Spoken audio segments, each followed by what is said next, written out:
एक चीज ना लाइफ में सीखनी बड़ी जरूरी है, बहुत जरूरी।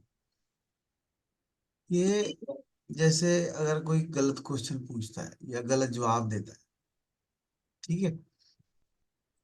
मतलब मैंने तुमसे एक क्वेश्चन पूछा, तुमने दे दिया गलत जवाब, तो कोई बम नहीं गिरा,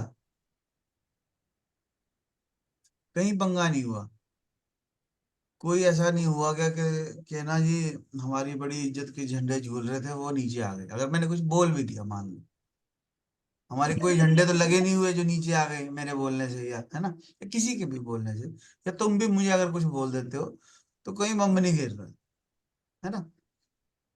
तो होना क्या चाहिए, होना ये चाहिए तुम्हारे को, मेरे को, प्रदीप जी को, हम तीनों को एज ए पेरेंट्स, मैं तुम्हारे को एक चीज समझाने वाला हूँ, बहुत काम आएगी तुम्हारी जिंदगी में, कि एज ए पेरेंट्स हमें या एज ए टीचर हमें क्या करना है। हमें सिर्फ सुनना है, सिर्फ सुनना है, without reaction, without action, without reaction. मतलब तुम्हारी भी बेटी है एक छोटी सी, मेरी भी बेटी है एक छोटी सी, है ना। तो अब वो बेटी जब हमारे पास आके हमारे से कोई बात करेगी तो हमें सुनना है विदाउट रिएक्शन। मान लो वो फेल हो गई किसी सब्जेक्ट में, है ना, किसी टेस्ट में उसके 0 नंबर आ गए, विदाउट रिएक्शन सुनना है उसको। 0 नंबर आ गए, इट्स ओके, कोई बात नहीं। अगर उसके 100 आउट ऑफ 100 आ गए तो भी विदाउट रिएक्शन सुनना है। ऐसे नहीं होना पागल हो जाना है कि 10 10 किलो लड्डू बांट दिया है, नहीं, विदाउट रिएक्शन।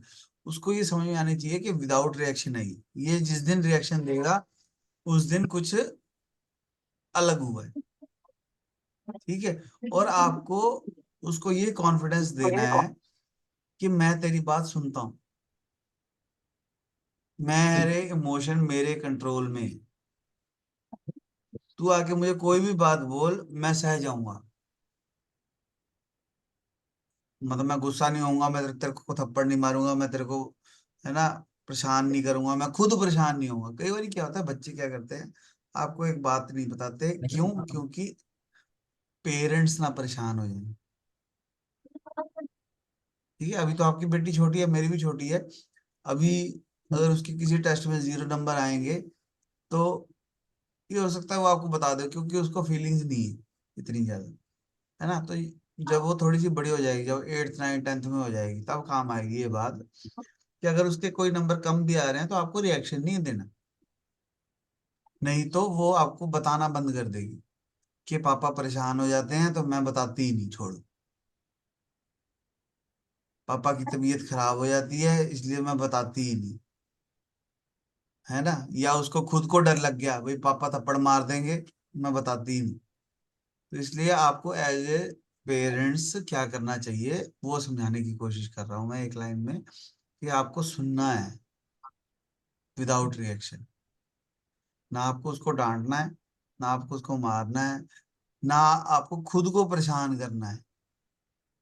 इमोशनल हो गए, सेंटी हो गए, रोने लग गए, दुखी हो गए, साइड में जाके बैठ गए, है ना, बात करनी बंद कर दी, ऐसा नहीं करना। कि उसने आपको कोई बात बताई, आप परेशान मत हो जाओ, आप उसकी बात सुनो और समझदार पेरेंट्स की तरह उससे बात करो, अगर बात करने की जरूरत है। अगर कोई एक्शन लेने की जरूरत है तो एक्शन लो। एक्शन ये नहीं कि है ना, आपने किसी को जाके थप्पड़ मार दिया, आपकी बेटी ने बताया कि जी मेरे दोस्त ने मेरे को मारा, और आपने उसके दोस्त को जाके 2 लगा दी, ऐसा भी नहीं करना, है ना। तो मतलब अब बच्चे हैं, आपस में लड़ रहे हैं या कुछ भी कर रहे हैं तो वो होता है। तो ऐसा नहीं है कि आप उसके घर चले गए, उसके पेरेंट्स को जाके शिकायत लगा दी या कुछ कर दिया, है ना। हाँ, अगर जरूरत है, कुछ ऐसा एक्ट हुआ है, जरूरत है तो जाना है, अदरवाइज मतलब मैं कह रहा हूँ ऑन द स्पॉट कुछ भी रिएक्शन देने की जरूरत नहीं। Take take time, take care, और उसको बैठ के एनालिसिस करना है कि भाई वाकई में ये सही रिएक्शन था कि नहीं था। समझ रहे हो मेरी बात? मुझे इसके ऊपर कितना बड़ा एक्शन लेना है ना। ऐसा भी हो सकता है आपको पुलिस में जाना पड़ जाए, बट डोंट गो इंस्टेंट, एकदम नहीं, उसी वक्त नहीं परेशान हो के भागने लग जाना। मैंने एक पेरेंट्स को देखा, उनके दो दो दो लड़कों में आपस में लड़ाई हो गई। ध्यान से समझना, दो लड़कों में लड़ाई हो गई। एक लड़का अपनी साइड का था, एक लड़का दूसरी साइड का था। तो उसके पेरेंट्स गए, जाके उसके पेरेंट्स को भी बुला लिया, है ना, सबको बुला लिया, और 5 बंदों में उससे उन्होंने क्या किया, वीडियो बना ली। एक लड़के ने दूसरे को थप्पड़ मारा और उसकी वीडियो बना ली और व्हाट्सएप पे भेज दी। ठीक है। दूसरे ने क्या किया, अपने उसके पेरेंट्स गए, उसको पकड़ लिया लड़के को, भाई तूने वीडियो क्यों बनाई, तूने थप्पड़ क्यों मारा।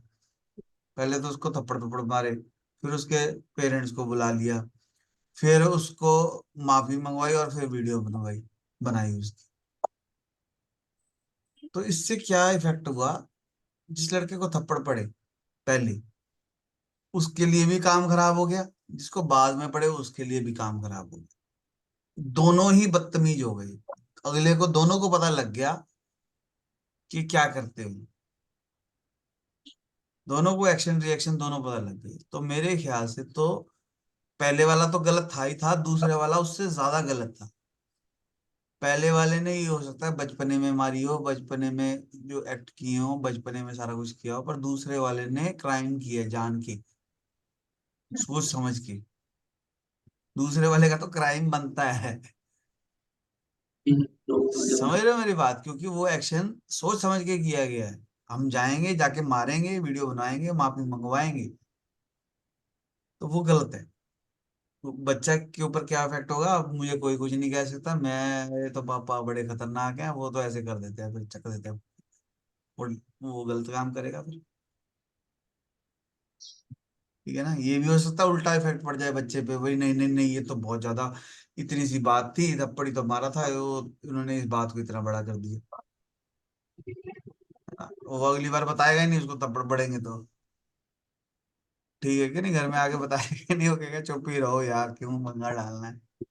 क्योंकि अल्टीमेटली आपने ये सीन कर दिया। अब वो दो बच्चों की क्लास में तो उन्होंने इकट्ठे रहना है सारी जिंदगी। क्लास में पॉलिटिक्स होगी, दो दोस्त उसके होंगे, चार दोस्त उसके होंगे, फिर वो वहां पे रोज दुखी होंगे वो, ये इसने मेरे को पिटवा दिया, उसने मेरे को पिटवा दिया। तो वो गलत है। आपको एज ए पेरेंट्स काम रहना, सुननी है बात कि कितनी जरूरत है। ठीक है ना। और बस यही समझाने की कोशिश थी कि अगर 80% नंबर हैं किसी बच्चे के, तो बहुत अच्छी बात नहीं है, क्योंकि मैकेनिकल में 80 वाले पास नहीं होते। यहाँ पे प्रोडक्ट 100% सही होना चाहिए। अगर टॉलरेंस भी गलत है ना, तो भी पीस पास नहीं होता, है ना। तो टॉलरेंस तक ठीक जाना है। टॉलरेंस क्या होता है, सहन शक्ति। टॉलरेंस का मतलब यही होता है ना, हिंदी में सहन शक्ति होता है ना।